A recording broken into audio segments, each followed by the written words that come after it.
পথ চলার ৪৮তম বছরে জাহাঙ্গীরনগর বিশ্ববিদ্যালয় প্রাকৃতিক সৌন্দর্যের পাশাপাশি দেশের সংস্কৃতির অন্যতম স্থান হিসাবে এই ক্যাম্পাসের পরিচিতি রয়েছে দেশ জুড়ে।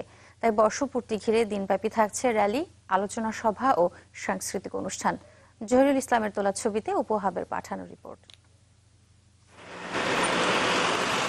অর্থনীতি, ভূগোল, গণিত ও পরিসংখ্যান এই 4 বিভাগে 150 জন শিক্ষার্থী নিয়ে 1971 সালের 12 জানুয়ারি যাত্রা শুরু করে জাহাঙ্গীরনগর মুসলিম বিশ্ববিদ্যালয়।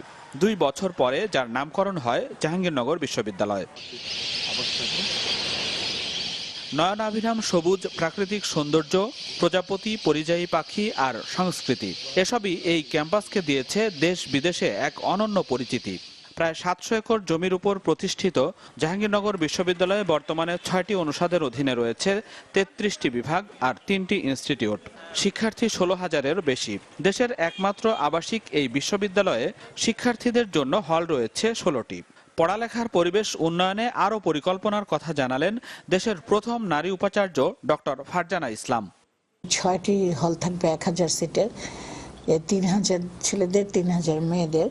এটা হলে আবার এখনকার যে চাহিদা সেটি পূরণ হয়ে যাবে।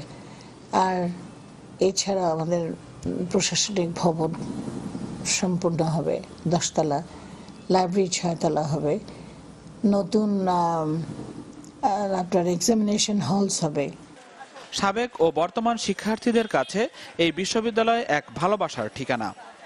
এখানের পরিবেশটা আসলে অনেক সুন্দর এবং পড়াশোনার জন্য যথেষ্ট উপযোগী। এখানকার স্টুডেন্ট টিচার রিলেশনশিপ, তারপরে হচ্ছে সিনিয়র জুনিয়র রিলেশনশিপ, এই যে একটা বন্ডিং, সেই জিনিসটা আমি এখানে এসে শিখেছি।